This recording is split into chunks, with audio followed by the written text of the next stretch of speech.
Thank you for joining me for another Quick Hits conversation. I'm Dr. Robyn. I'm a concierge high-performance psychologist providing luxury-level support to executives, entrepreneurs, celebrities, dignitaries, and athletes. With me today, I have Racquelle Pakutz. She is the owner of Zen Freight Solutions, where they do third-party transportation. She is the founder of the podcast Trucker Talks and an author who will be releasing her second book called Unleashing Your Soul Level Magic in March. I have Gagye. She is a strategic marketing guide and does done-for-you marketing strategies that eliminate the stress and confusion. And I have Atif Agha. He is a technology specialist doing data analytics and an avid runner.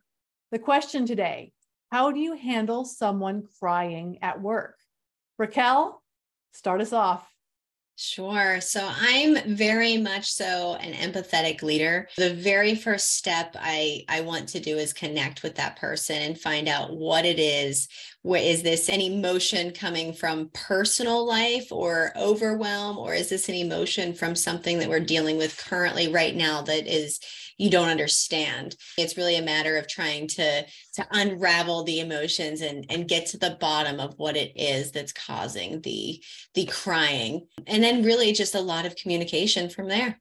I recently had a situation where I had to deal with that, but it's again, I think you said it right, Racquelle. We have to be empathetic to people. We work with them, we care for them, but at the same time, there's a fine line we have to draw. Is it a personal issue that I don't really want to be engaged in? Or is it something that's at work that's bothering them that maybe I could provide a good listening ear and maybe a little bit of a direction and maybe help if I can?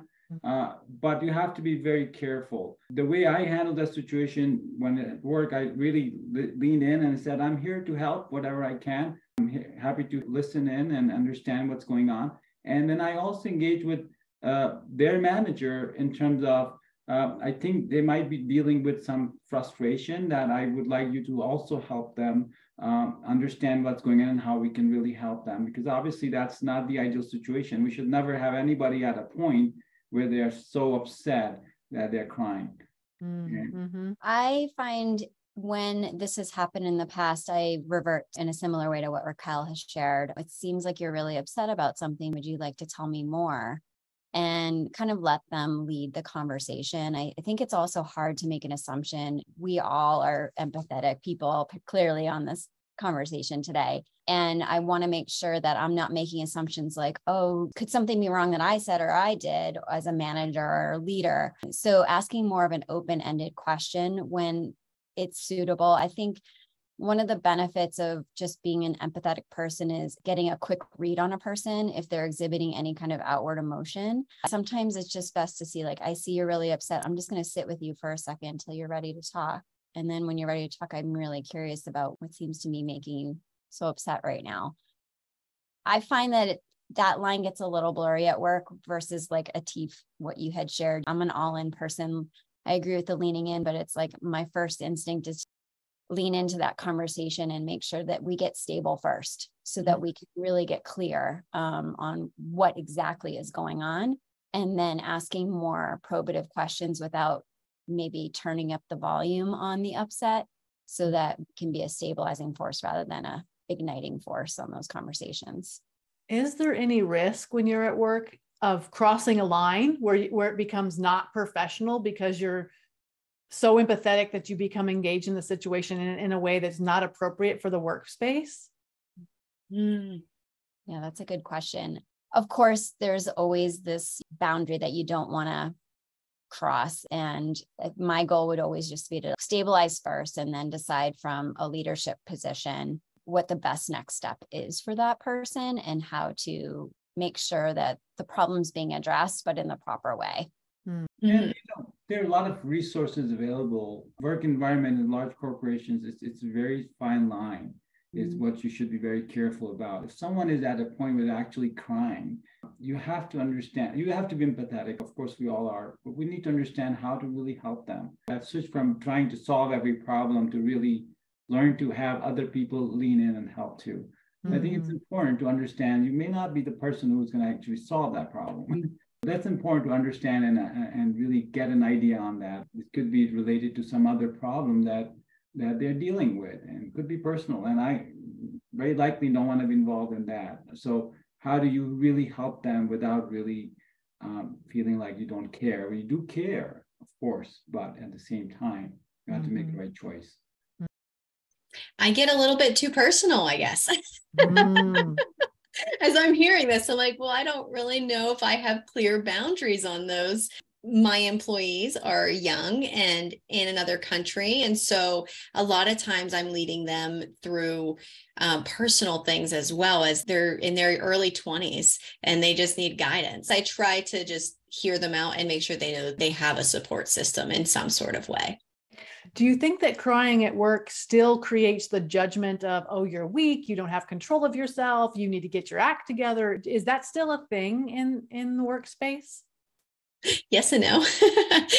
No, for my company, because I am the leader and I often have the same problems. But yes, because when I'm in a meeting with my husband and that comes up, it's one of those things that I need to be able to be present and set my emotions aside. So I think it does come up quite often still in the workplace. It's a little different for my small business. Mm-hmm, mm-hmm. Yeah, I think it's always a thing, at least in companies where the large number of people are there. It's always a thing. If you're at a point where you end up crying, it is a very serious situation because it's not normal. I don't want anybody to see that as normal. Yes, you could have challenges. You could talk to your people. You could talk to your friends or colleagues.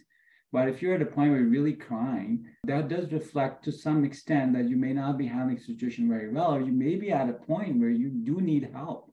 So, I mean, that's how I will look at it, but maybe it's the guy's perspective. In my own business experiences, it also depends on what type of level of culture has established the safety to express yourself. I've worked in some pretty buttoned up organizations on the larger end of the corporate spectrum and smaller. And I felt like at some point in time, like the larger corporations tended to be a little more accepting of the expression versus the smaller environments. It's also possible to, based on the culture, like how that is interpreted, any kind of expression of emotion, even if it's laughing, for example. What's the standard in that particular environment for what we see as weak? And I think that if you have a really solid culture where people are allowed to feel safe and vulnerable, that's actually a reflection of strength, because you're seeing the ability for people to really stand in their truth, which trickles down. You want to make sure that your team is functioning at a healthy level at all times.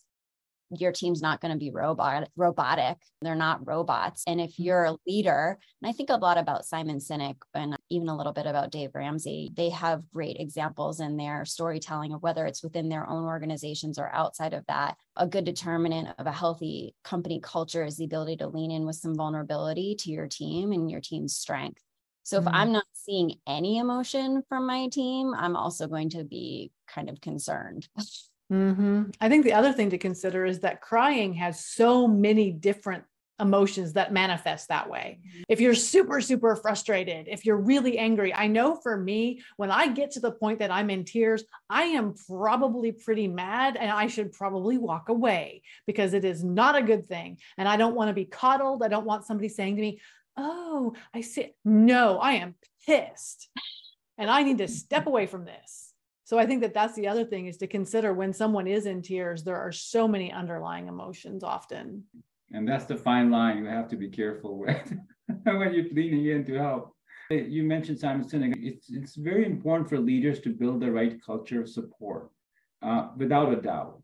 But it's also important to understand when some people are very emotional and they are sometimes just every single thing is a problem. And then you don't want to promote that either. But that's something you have to understand about people and then make the right decision, but still you have to be supportive. And we are people. Somebody lost their parent and they're going to be very sad, and you want to be supportive.